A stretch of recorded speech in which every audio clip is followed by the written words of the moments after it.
Hi, is that Mr. Martin Butler? Speaking.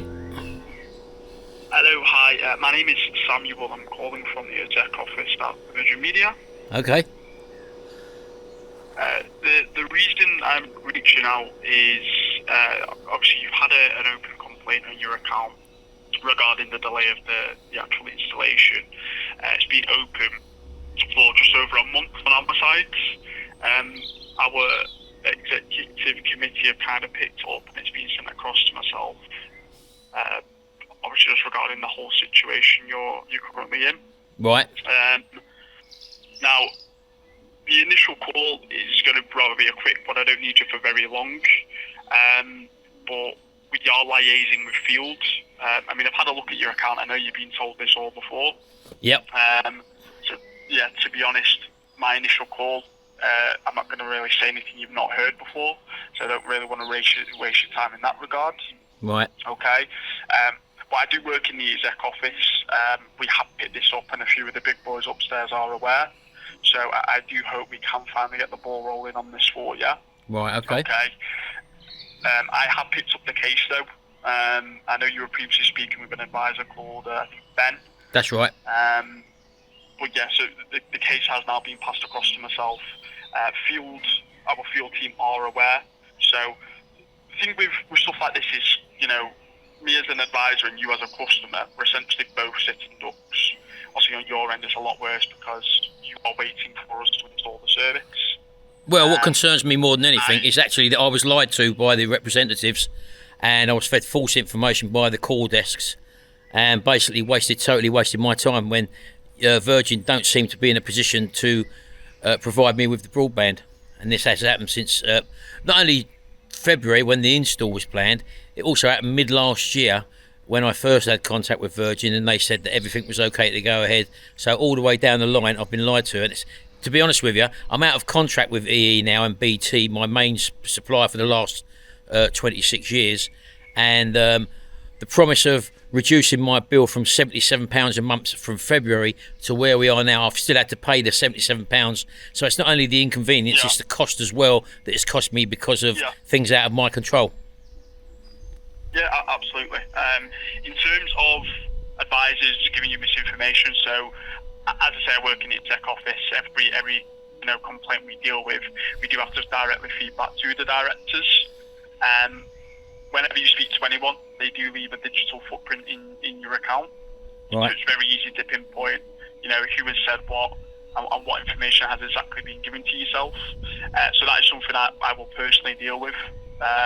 What you're saying is absolutely correct, though. You are essentially out of pocket, and by no means have you put a foot wrong. It is based on the information that has been given to yourself. Now, with delayed installs, obviously we do have an Ofcom guideline regarding automatic compensation. Okay. Yeah. They will review. Like I said, I'm sure you're already aware, but if you're eligible, which you're experiencing a delay, so you likely will be eligible. Yeah. The automatic compensation is meant to kind of cover all angles for you. Okay. Right. Okay. But again, like I say, I know how frustrating it is. There isn't really anything new I can tell you. I don't want to just throw words at you. No, that's right. You've already heard. Yeah, like I say, because it just makes the situation more frustrating. But like I say, I do hope we can start to get the ball rolling. The right people are aware of it, in terms of Field and the directors upstairs as well. So, like I say, hopefully we can get the ball rolling and we can actually put an end to this debacle, okay? That's a lovely word, and it actually sums it up quite well, actually, to be honest with you. So, as far as the installation goes, the Ben informed me that the hold-up is not due to Virgin, it's due to the power line providers, that them not getting their finger out. Now, as I said to Ben, well, surely there must be a machinery where Virgin call them to action, because if it's costing you money and reputation as a company, relying on someone else who isn't rushing their job, there's got to be the machinery there in place for Virgin to hurry that up, or at least do something and provide an update, because, as I say, it seems that the information I've been fed at the moment, Virgin haven't got no control over the power line people providing the certification for the poles. Yeah, so essentially what I've been said is, so how your service works is it's XGS, which is relatively new, where you've got fibre to the property, which is underground, but your area XGS is overhead via the poles. So essentially, yeah, what I've been told is the pole is owned by a power company. I'll tell you exactly what I've been said, because a lot of engineer jargon and stuff like this does go over my head, I'll be completely honest, right. Especially when it comes to installations. Yeah, so apparently the pole is owned by a power company, and we're still waiting for confirmation, either on the license or the go-ahead to be able to actually use it. Obviously, this has been a hefty delay. So somewhere along the line, must have been a communication error. I don't know how long stuff like this normally takes, but as you said, I think the installation was initially scheduled for February. So if we know where the pole is and we need some sort of authority to be able to go up the pole, I can't imagine that whole process would take 2 months, coming into 3 months. So there must be a communication error somewhere, or somewhere along the line something's just not happened that needs to happen. But again, if it's all in house, it's a lot easier. But then when you have to go external, that's where we do see a lot of the delays come from. Yeah. If that makes sense. Yeah, it does, Again, but that still doesn't answer the question which I have raised on many of occasions. Why the call centre, when they've missed the installation date on the 4th of February, and I phoned up and they said it's been postponed till the 5th of February, so I had to wait in again all day on the 5th of February, and then after that they said that the installation date's going to be March sometime. They fed me a date in March, and then it didn't turn up on that day. Then they said it'll be the next day, and then after I complained and got onto a help desk representative from, I would say, the UK this time, they informed me that it's an open thing, that they haven't got the contract with the pole, their licenses, it's never had it. So all the way down the line I've been lied to by the help desk people all the way down. So I mean, I can't odds that's the system. That is your system apparently. And according to my research online, I've also noticed that many other people are in this same situation. As a result of that, Virgin's installation and help desk people have got a very bad name. So that's where we are at the moment. I obviously have held on to the thought that it's going to happen, but all the way down the line I've been lied to until it's got to your stage. It shouldn't have to get to your stage, being upstairs, so to speak. No, exactly. So again, you kind of hit the nail on the head. So part of my job is, whenever a complaint does get to us at this stage, it usually means the customer has gone through the normal channels and they've not got the help they needed. Okay, right. So whenever a complaint gets to us, this is why we kind of have to review the whole count and the notes. Right. Now, as you said, you've been misled. You spoke to advisors and they're giving you dates that haven't been met. So it's hard for me to comment on stuff like that, because I don't know what the advisor's seen. I don't know the advisors individually. So it's very hard for me to answer to say why they've done that. All I do know is, when it comes to delayed installations, our system isn't entirely friendly. So if you have an appointment penciled in, and it doesn't go ahead for issues like this, we're waiting for authority or something like that, and there isn't really an exact date, sometimes the system will cancel the appointment that's scheduled for, let's say, today, and I think automatically it'll kind of pencil it in for the day after. So when you've called up and you've spoke to these advisors, I think they are giving you the information that's presented to them.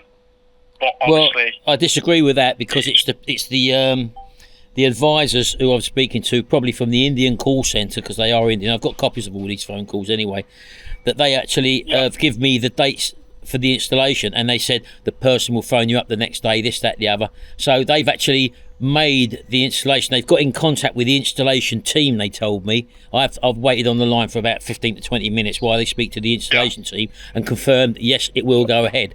So, that's a bit of taste over my mouth over that lot. 100%.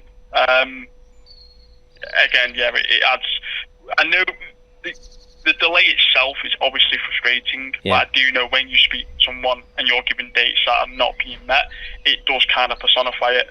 And a lot of people say that. And again, if I give you a date based on your experience, you're not really going to be 100% confident on that date. And it's just kind of how it goes. It's like the boy who cried wolf. You get told something so many times, it doesn't actually happen.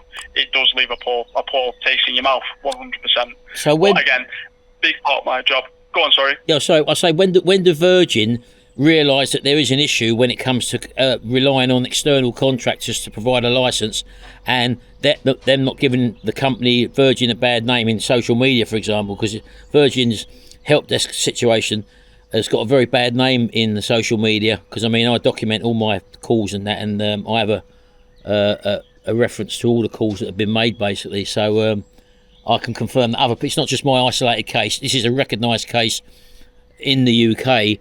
And as I say, when the Virgin's upper levels suddenly think we've got a problem here because we're getting a bad name at the result of other companies not giving us information, holding us to ransom, so to speak, until we've made promises to people, that system surely needs to change. Surely someone needs to point out that machinery needs to change. Well, yes. Well, like I say, so I have a direct line to the directors, so they will send the cases on to myself. Essentially, I will reach out, deal with the case, so to speak.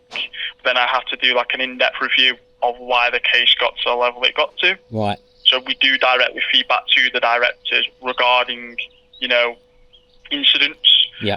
As you can imagine, I've seen it all. I deal with all sorts of complaints. I've no seen doubt it all. you do, yeah. Like I said, I know, the ins and outs. I've seen it all. I know where complaints come from. Yeah. So yeah, like I said, every incident we get, we do have to directly feedback. Yeah. Okay. I hear what you're saying. Yeah. Okay. As you know, you go online, you can see the reviews on my side. I deal with complaints all day, every day. So what's my next stage from here now then? Where do I go from here? So your next stage, so again, like I say, we're just waiting for an update from Field. I think they know what the issue is, they know what the delay is, being the poll.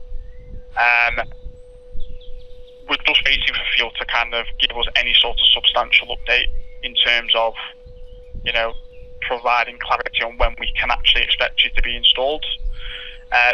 These are the things with these sorts of cases. For example, if I get a billing issue, I can ring you up, sort the billing issue there and there. But when it comes to stuff like this, it's a little bit more frustrating because we have to reach out to other areas of the business, and we have to, get them to review, get them to outline the next steps. So, in a nutshell, at the minute we are just waiting for an update from Field. There's not really a lot you can personally do. Right.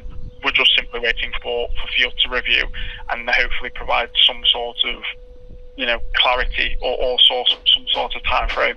Right. So basically, again, you like can't I said, do anything to confirm that the installation is going to go ahead within the near future.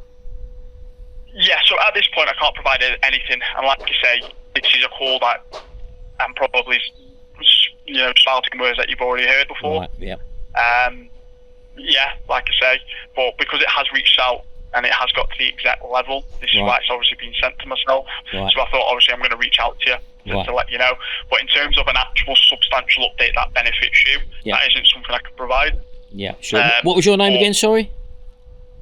It's Samuel. Samuel of what department is that, Samuel? The exec office. Oh, okay. Okay, fair enough. I understand now. Right, okay then, so I've just got to wait further instruction from either yourselves or one of your associates as to when the install is going to go ahead, is that correct? Essentially, yeah. The right people are aware, directors are aware, and the right people in Field are aware. Okay, so, Samuel. all across the business, the right people are aware of this, okay? Yeah, so it's not a case of it's not going to move. Yeah. Where action can be done, it will be done. Right, so it's gone past the Indian call centres now then, basically. So it's the proper people know. Well, yeah, essentially. So I picked up the case. I'm obviously, CC'd in the emails that are being sent to and from Field. So I can essentially act as a middleman, because it's obviously not me going out to do the installation. Yeah. Okay, I'm not going to go drive all the way down to your property and go pole, but I essentially will act as a middleman between the updates that we receive from field and obviously to yourself. Okay. Okay then, Samuel, that's not a problem. Thanks very much for phoning anyway and letting me know where we are, and that it's gone to the higher level now, so the right people know. Let's just hope that it can get cleared up as quick as possible. Yeah. What I will do, I mean, regardless if I receive an update or not, I'm still happy to give you a call, let's say Wednesday, just so you're not completely left in the dark. Yeah, that'll be fine. Yeah, just so you have got that contact there. Like I say, even if I don't have an update or not, I'll still reach out to you, okay? Yeah. I will let you go, okay? Hopefully, next time we speak, I can give you a much more positive update. But like I say, yeah, regardless if I have an update or not, I'll still reach out to you, okay? Thank you very much, Samuel. All right, top man, Martin. Take care. Bye-bye, mate. Bye. Cheers. Bye. There you go. So, it's the 27th of April now. Ben's, who's in the last phone call, who said that he was going to phone me up every 2 weeks, weekly. That didn't happen. He didn't phone me back. So I've just got this call out of the blue, and that's the update so far, that there is no update. There is no installation. They still don't... Oh, there's a fly. They still don't know, haven't got the licences, so all the way down the line, they've confirmed that it is basically a cock-up. All the way down the line, I've been lied to, misled, all the way down. So that's the latest instalment, folks. We'll wait until you get the next instalment, and I know a lot of people have said, well, why don't you just go with another company? I can't go with another company. The only two cables in fibre, full fibre, in my road is the BT line and also the Virgin line. The issue is coming, getting the cables in my road from the cabinet, so to speak, into my house. They're not running it in underground. They use the telephone poles and the power line poles to clip the cable onto, and that's where the issue is. I can't go with any other companies. If BT had their broadband in my house or up to my house, there wouldn't be an issue, but these are the only two companies I can deal with, so I'm just having to sit here and wait it out.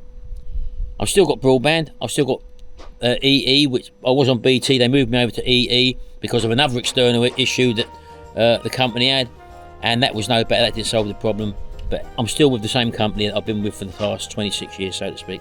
Anyway, I'll leave it there. See you in the next video, and until then, bye for now.